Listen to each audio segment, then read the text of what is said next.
They use a very slick type of packaging, and they disguise themselves as a very clean Christian organization, so that therefore a recruit is more susceptible to begin with, because there's no odd appearance like you'd have in the Hare Krishnas, or no foreign leader like you have in the Moonies. It can very much fit in with Middle America evangelism on the surface. And they use a concerted method of applying techniques without frequently the person's consent or knowledge, so that you actually bring about a physiological disruption in the brain. And then the person can be programmed into new moral values, new actions, new lifestyle, everything. Michelle is from the northern suburbs and 6 weeks out of the way. She was forced to undergo deprogramming by her parents. She claims that the way represented a simple life for her, one with the promises that God would take care of all her problems. Michelle was in the way for some 9 months, but she claims not to have been exposed to any of the violence to which the way has been linked in studies and media reports. In fact, Michelle insists it was the other way around. Yeah, it's called love bombing, and they come in and they're real nice, and they just bomb you with love, basically. I would say that is one of the main appeals of the Way International. They offer a lot of, at first, unconditional love and acceptance, and this is programmed that the members who are in the cult purposely practice this on the new people. It is not something spontaneous, and that is one of the techniques of mind control, is love bombing. So the techniques are out there. You could learn them, I could learn them from the public library, and they work if a person is not aware that they're being applied. So it's not so much where you can say it's something about the way that we're raising our children. Certainly education helps. It's more the fact that we're human beings, and that when mind control is applied, it works. Cynthia has deprogrammed a number of people out of the Way, including some of her own family members. Incidentally, we spoke by phone with high-ranking Way officials today in Emporia, Kansas. That's where the entire group is gathered for a mass wedding that will be held tomorrow. Now, those officials of the Way denied Cynthia's charges that they brainwashed their followers and claimed that Way members are free to leave the cult anytime they choose. Tomorrow we talk to an Illinois lawmaker who's proposing legislation to stop what she says are the Way's abuses of public tax laws and private freedoms. We're simply trying to find out more about the group and perhaps curb alleged abuses committed by group members. At any rate, more than 3 million Americans have been members of some kind of religious cult at one time or another during their lives.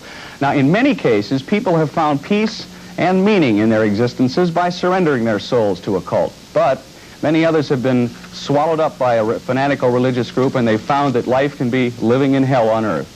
She said she was taken to a cubicle with no windows. And in this cubicle, there were several men with robes and hoods.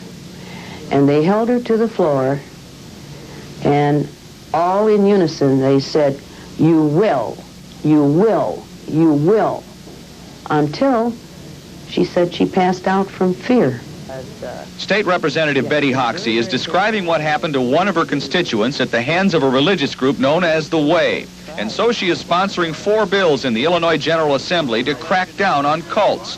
Mrs. Hoxley is, of course, concerned about the reported mental and physical abuses committed by cult members, but also she's concerned about financial abuses, namely the tax-exempt status so many questionable groups seem to acquire. The process is incredibly simple, and absolutely anybody can do it. For instance, I decide to form my own religious group. We'll call it the Word According to Weigel. I recruit a group of followers, and we begin regular prayer and study meetings. Of course, the key duty for all my followers is to raise funds, and the funds raised are returned to the group leadership, tax-free, of course. And of course, as befits the leader of any great religious organization, I surround myself and my most trusted followers in luxury.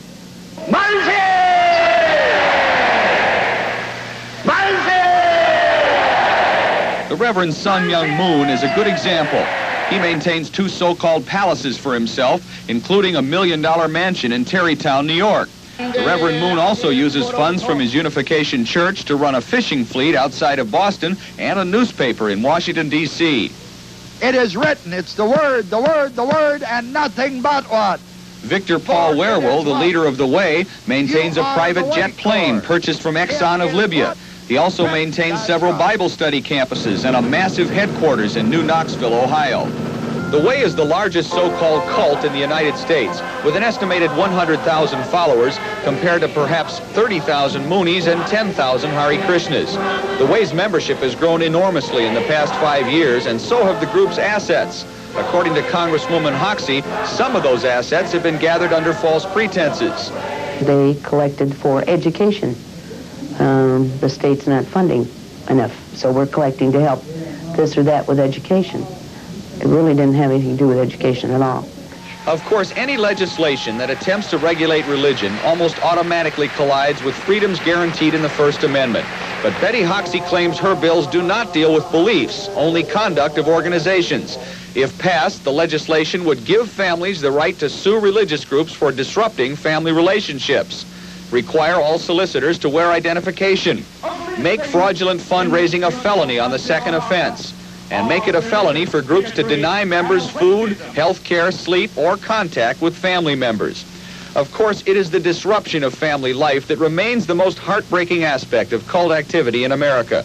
Parents and children torn apart and kept apart by groups who preach that communication with the outside world is communication with the devil.